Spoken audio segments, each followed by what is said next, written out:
Muito bem.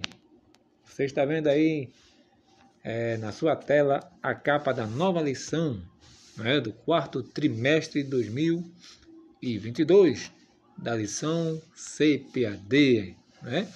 Que interessante, passamos por mais um trimestre abençoado, né?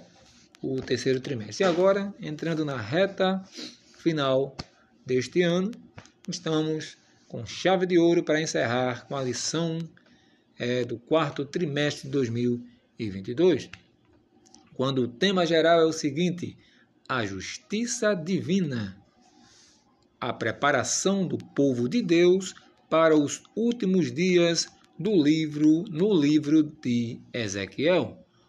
Então já dá para ver que todas as lições, as 13 lições, estarão baseadas no livro do profeta Ezequiel.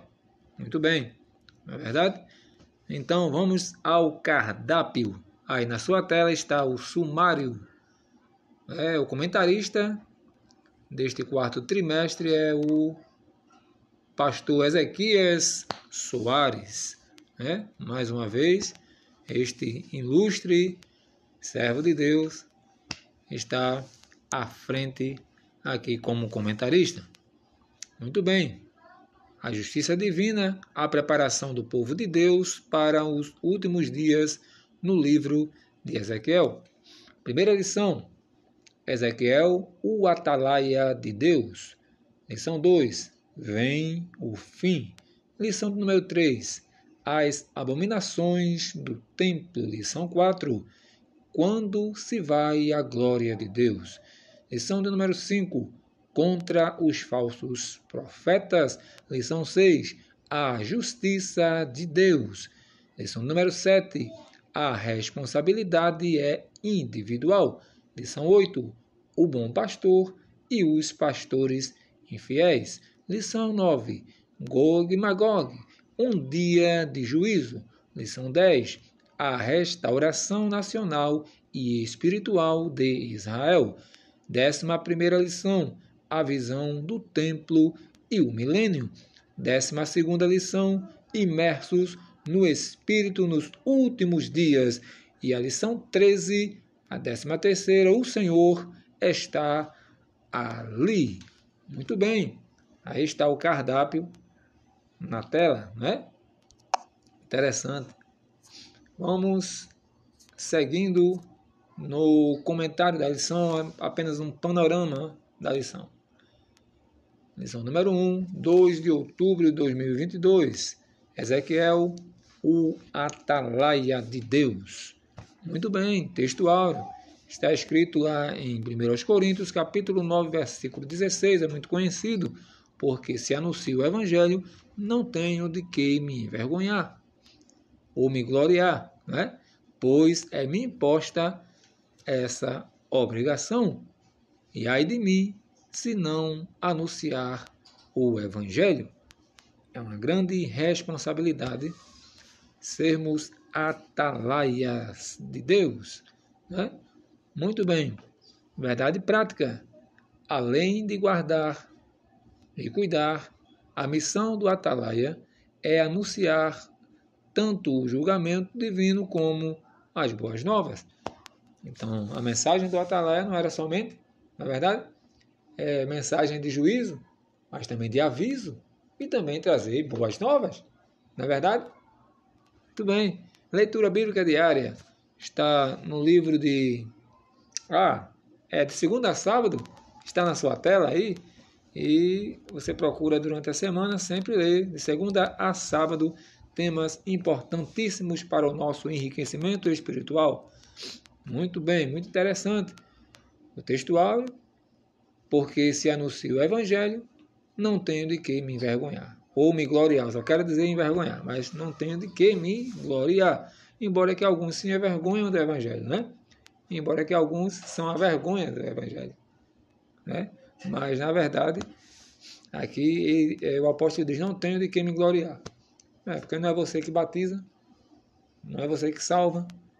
Se eu prego, é para a glória de Deus. Se alguém se converte quando eu prego, para a glória de Deus. Se eu canto e louvo ao Senhor, as pessoas choram, se emocionam, se alegram. e há um mover de Deus quando eu faço a obra, não tenho de que me gloriar. Somos vasos de barro. A glória é dele e o machado é emprestado. Diga amém. Diga amém. Muito bem. Hinos sugeridos, hino 19, número 127 e 235 da harpa cristã. Está bem aí na sua tela? A leitura bíblica em classe está no livro do profeta Ezequiel, capítulo 3, versículos 16, 21 até o 21 e depois o verso 27. Muito bem. É apenas um panorama da lição, apenas uma apresentação da lição deste quarto trimestre de 2022. Muito bem. Apresentação da lição. Primeiro ponto, temos aqui que apresentar a estrutura do livro de Ezequiel. Né? Segundo ponto, temos que identificar o profeta Ezequiel. Quem era o profeta? Quem foi o profeta Ezequiel? Em que contexto ele aparece? Em terceiro ponto, temos que explicar a expressão atalaia, que quer dizer atalaia. No quarto ponto, temos que conscientizar a respeito da responsabilidade individual. Cada um dará conta de si. Já ouviu essa expressão? É a mais pura verdade. Palavra-chave desta lição é a palavra atalaia. Muito bem. As 13 lições, uma introdução rápida, as 13 lições foram selecionadas do livro do profeta Ezequiel, como já antes falei, porque é importante o estudo deste livro hoje. Por quê? Primeiro, porque desde o primeiro capítulo até o último, ele nos leva a refletir a respeito da soberania de Deus em nossas vidas. Segundo lugar, porque o livro nos leva a uma avaliação contínua sobre o nosso relacionamento com Deus.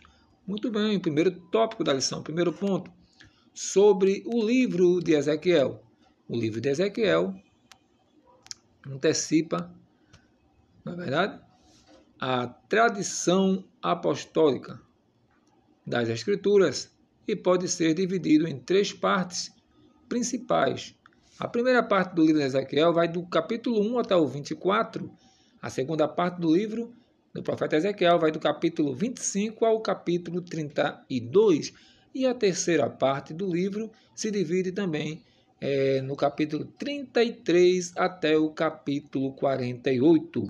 Muito bem, em 3 partes estão divididos o livro de Ezequiel. Primeira parte, essas profecias foram entregues ao profeta antes da destruição da cidade de Jerusalém, no templo, né? E ocupa os primeiros 24 capítulos do seu livro. Nessa parte, está a visão inaugural do ministério profético de Ezequiel, capítulo 1, versículo 1 ao versículo de número 3, quando ele recebe uma visão da glória de Deus. Na verdade, os discursos desta primeira parte do livro são predominantemente de ameaças e juízos contra a prostituição e idolatria do povo. É interessante que o profeta Ezequiel ele aparece num contexto em que é levado também cativo, porém, Daniel fica entre os nobres no palácio, Jeremias fica entre o povo, e o profeta Ezequiel, que é filho de sacerdote, ele fica entre os oficiais, aqueles que têm ofício, aqueles que tinham profissão, aqueles que trabalhavam, não é verdade? Então, era Deus dizendo, se eu precisar falar com o povão, está ali Jeremias, entre o povo. E o caso do profeta Daniel está entre os nobres, porque tinha sangue de linhagem real. Então, Daniel estava no palácio. Aí é Deus dizendo, se eu precisar falar com o povão, tem Jeremias. Se eu precisar falar com os grandes lá no palácio, tem o profeta Daniel. E se eu precisar falar entre os oficiais, os trabalhadores, tem o profeta Ezequiel. A verdade aqui é que Deus sempre terá uma boca profética. Amém? Diga amém. Em qualquer parte da sociedade, seja na política, é verdade, seja, não é, entre os ministros de eminência, de autoridade, onde estiver na sociedade, um setor, Deus tem uma boca profética. Amém. Segunda parte do livro, né?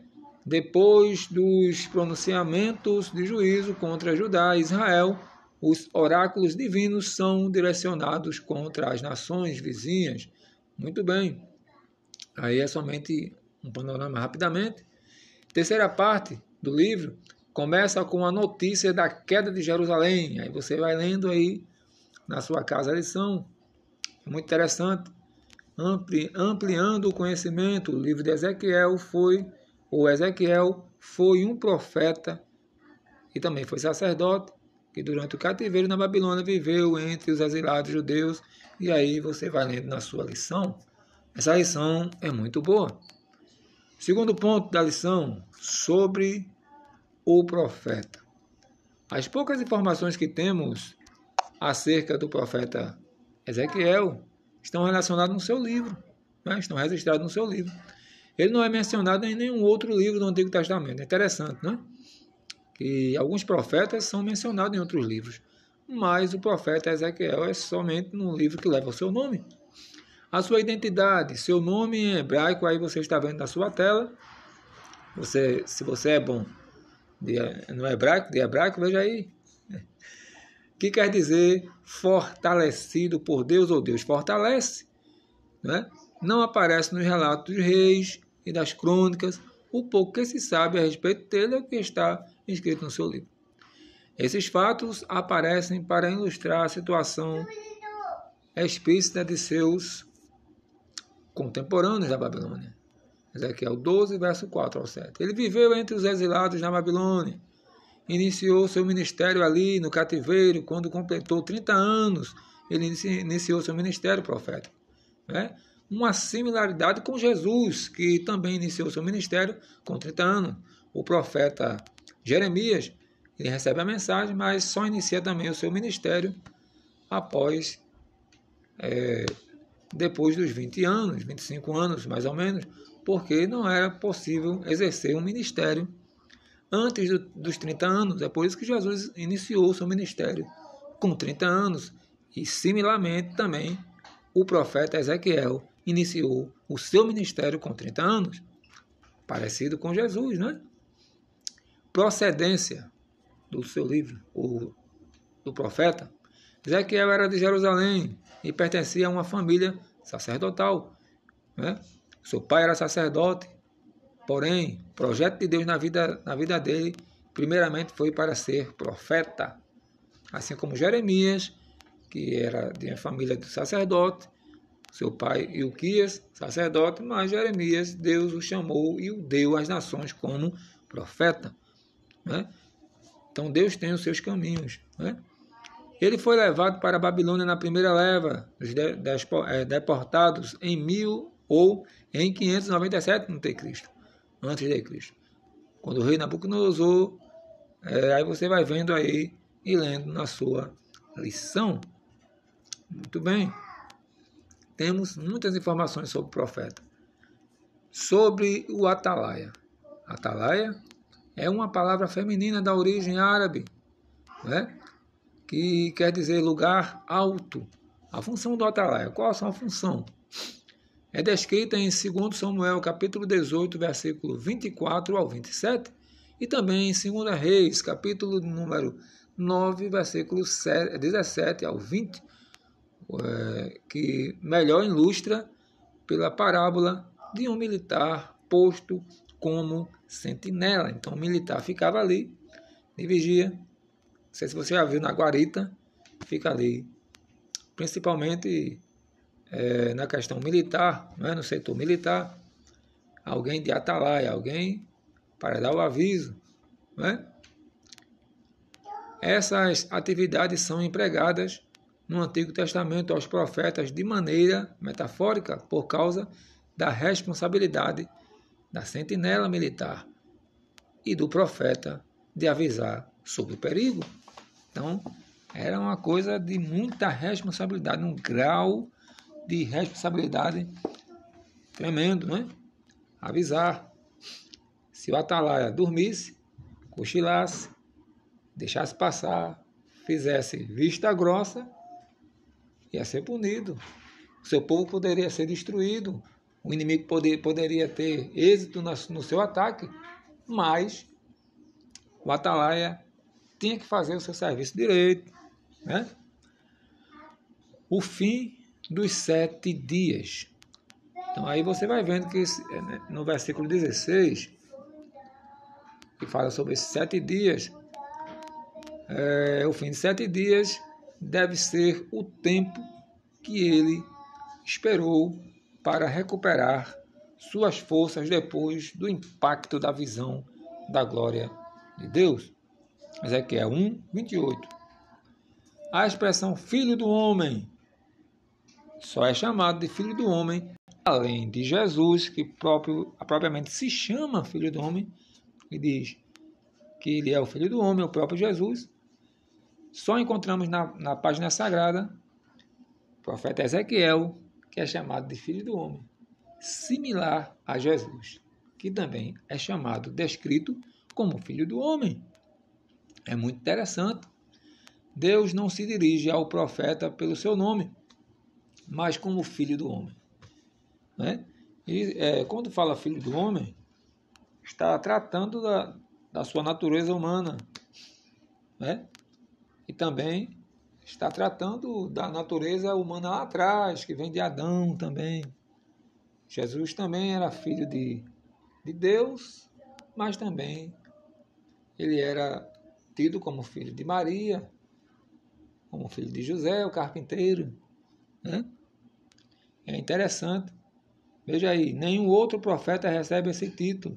Isso faz lembrar a natureza humana fragilizada e pecadora, ao passo que Deus é o Senhor da glória. Somente o Senhor Jesus usava esse título, referindo-se a si mesmo. Veja no Evangelho de Mateus, segundo escreveu Mateus, capítulo 8, verso 20, né? Aí está descrito. Ao mesmo tempo, o Filho do Homem,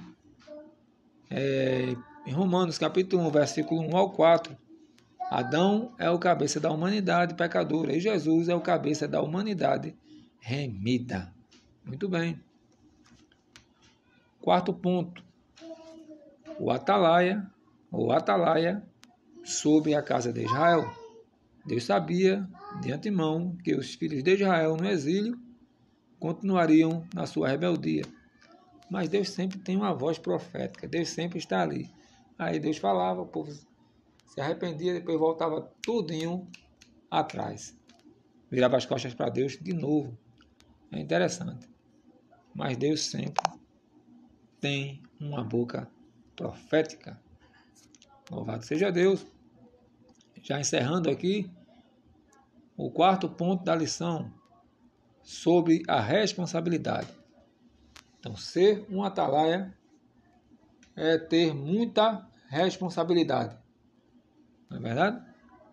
A responsabilidade do profeta como atalaia e de nós como cristãos também na qualidade de mensageiro das boas novas de Cristo, né? Então nós não vamos dizer somente o que queremos para massagear o ego de ninguém, mas também vamos falar o que Deus colocar em nossa boca e vamos avisar.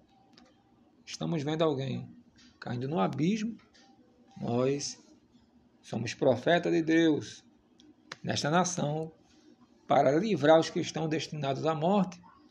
A responsabilidade do cristão, no verso 18, são duas responsabilidades principais do cristão. Primeiro, anunciar o evangelho ao pecador, anunciar. E se cuidar para permanecer em Cristo até o fim, que não é fácil. Aceitar Jesus todo mundo aceita, levanta a mão. Mas permanecer no evangelho, que é o grande desafio, se o atalaia não avisar o ímpio sobre o seu mau caminho, o perigo em que ele se encontra, certamente o ímpio vai perecer e o mensageiro será cobrado diante de Deus. versículos 18, versículo 8 do capítulo 33 do livro do profeta Ezequiel. Escreveu o apóstolo Paulo: "E ai de mim, se não anunciar o evangelho", 1 Coríntios 9,16, é o texto áureo. Também é dever do justo perseverar até o fim, porque se ele ceder, a sua justiça não será levada em conta. Ezequiel, verso 20, capítulo 33 e o verso 13 também, conforme ensina o Novo Testamento, Mateus 24, 13. A responsabilidade do ímpio. Então, quem prega, quem anuncia e mostra o caminho, tem a sua responsabilidade de permanecer fiel e de avisar também o perigo. Mas quem recebe o aviso também é responsável, vai ser julgado. Já está julgado, né? Pela palavra. Quem recebe o aviso, quando anunciamos o evangelho e o pecador rejeita a salvação em Cristo, tal rejeição vai testificar contra ele mesmo naquele dia. Atos 18, verso número 6. Deus disse a Ezequiel: quem ouvir, ouça. É uma palavra similar ao que está lá no livro do Apocalipse também.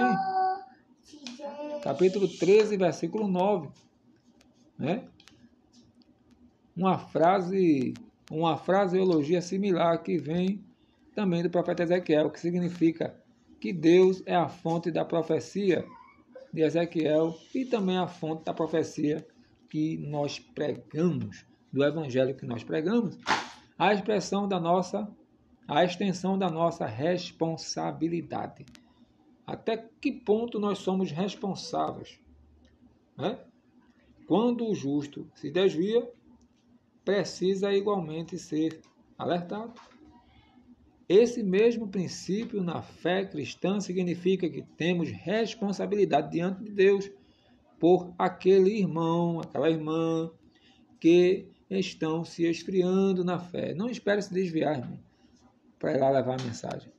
Você vê qualquer vacilo, qualquer esfrio, sentir sua falta, vá buscar a ovelha, não é verdade? Está se afastando dos cultos, vá atrás. Não espere mostrar amor depois que alguém se desviou, não.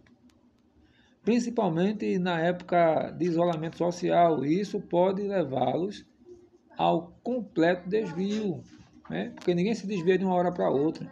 Tem um tempo, né? Tem um caminho. Vai esfriando, vai deixando de orar, vai deixando de ler a palavra, vai deixando de congregar, né? É dever nosso cuidar um dos outros na igreja. E não só na igreja. A nossa preocupação não é somente lá na igreja, como pecador também, ignorante. Não se preocupe somente em pregar aqueles que estão lá fora.